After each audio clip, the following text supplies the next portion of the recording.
Juan Kapitulo 6, versikulo 35. Si Jesus miingon kanila, "Ako mao ang pan nga naghatag sa kinabuhi. Ang muari kanako dili nagayod gutomon, ug ang mutuo kanako dili nagayod uhawon."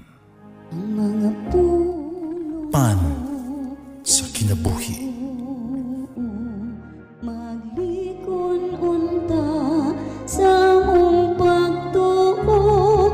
Gagakakabi sa pagtuman sa imong mahal nga kasuguan.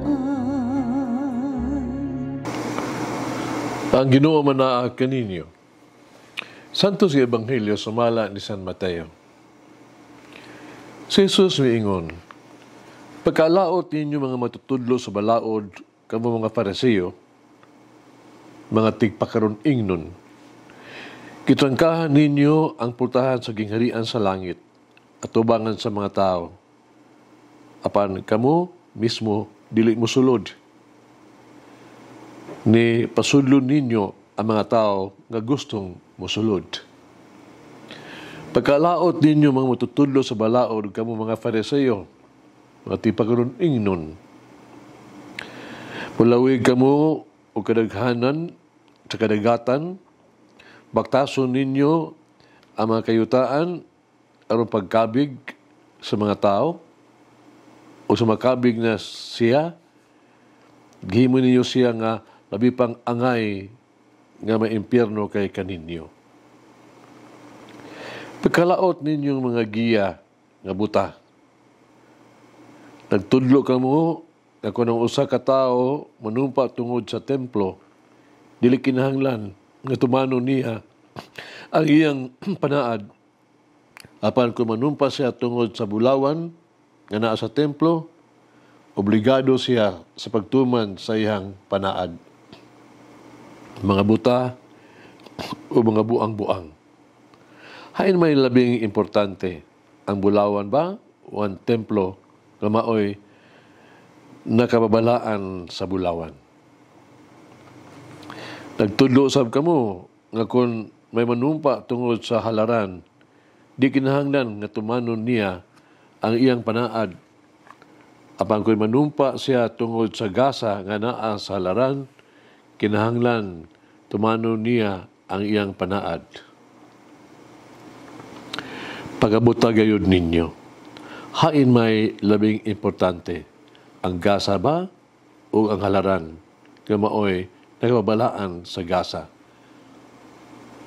Busa, kung may manumpa sa halaran, manumpa siya niini, ug sa tanang gasa nga naa sa halaran.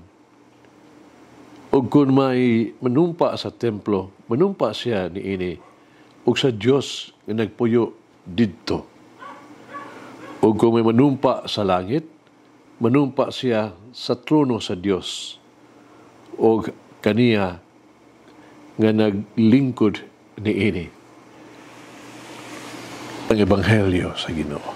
Pasalamati ang Ginoo, kay siya maayo, ang iyang gugma mulungtad hangtod sa kahangturan. Pasalamati ang Diyos sa tanang mga Diyos, ang iyang gugma malungtaron.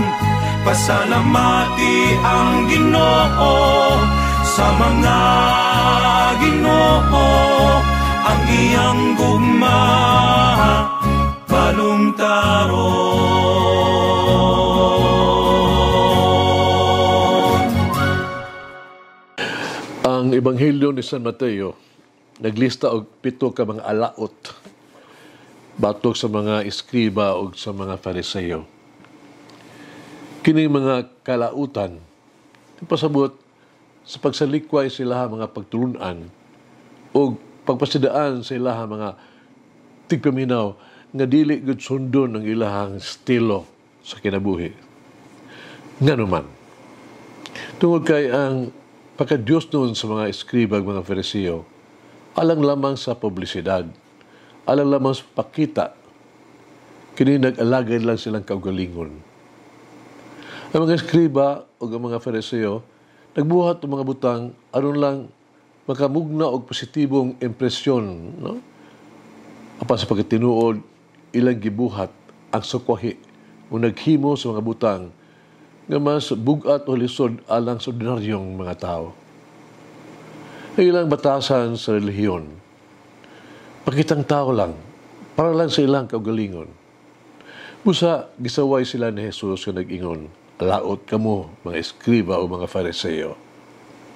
Si Jesus misulti mahitungod silang sala sa pagparada silang kaugalingon, ingon nga napakamatarong sa kaugalingon.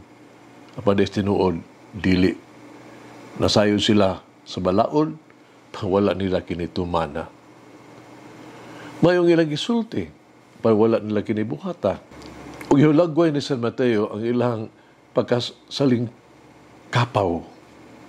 Pinagi sa pag-ihap sa Ebanghelyo karong adlaw sa unang 3 kaalaot na Jesus may tungod kanila. Una, ang mga eskriba, yung mga Fariseo, doon ay posisyon sa otoridad o doon ay dako kay influensya sa katilingban. Upang gihimo nila ang reliyon nga usa ka paras unon sa mga tao. Ikaduha, ang panguna nga katungdanan sa mga eskriba o mga Fariseo mao ang pagtudlo sa dalan sa kamatuoran o pagpaambit sa mga pagtulunan sa Dios. Apan, ilang gipugnan ang mga tao sa pagtuo o pagdawat ng Hesus, ingon nga gisaad nga manluluwas. Imbis maghimo mga mukabig, ilay nung giduot sila mga sayop nga pagtuo, legalistic na paghubad sa balaod. Ugbusa, gisaway sila ni Jesus nga nag-ingon, "Alaot kamo, mga eskriba o mga Fariseo, mga salingkapaw."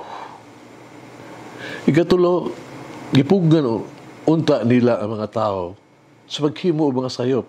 Pan sila mismo ang naghimo, himong hinungdan sa kasaypanan.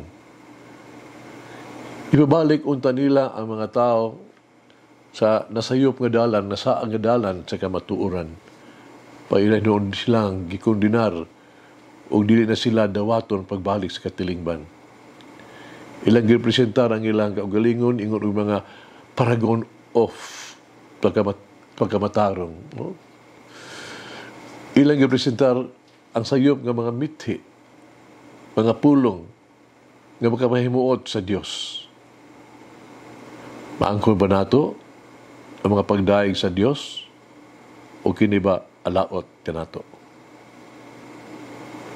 Pero sigurado sa tulo ka mga higala nga nawala sila sa lasang, ninaabot sila sa balay sa usa ka mag-uuma, gabay inagayo kadto.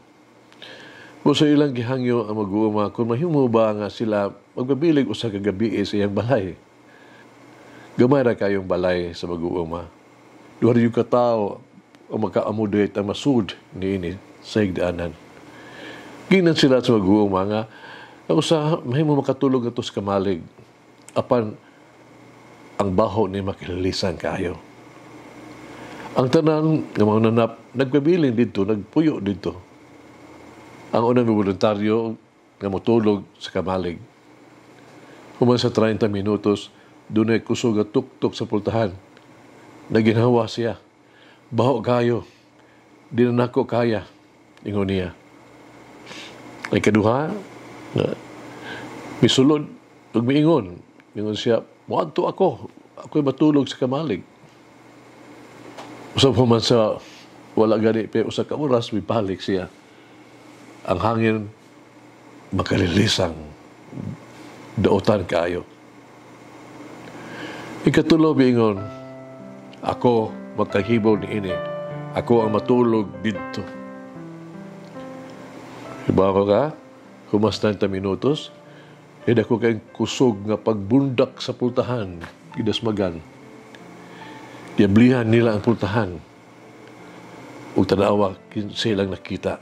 Tubangan nila ang mananap na gikan sa turel. Mas baho pa di ay ikatulo. Hagit, sa akong mga pulong o mga buhat ba, napakita nga ang Diyos buhi din kanako, nga ang Diyos nagabuhat pinaagi kanako. Kampo kita magagahog maluluyon nga Ginoong Diyos. Ikaw nga mo ang tinubdan sa mong kinabuhi. Ikaw nga mo ang tuburan sa kaayo. Uban sa mahinusulon nga kasing-kasing, nangayo ko sa imong pasaylo. Adunay mga higayon, ako ang mga pulong, nakapasakit. Ako ang mga tambag, nakapahisalaag.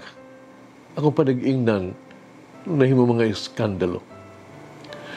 Ako ang mga sugo, tuwag abusado.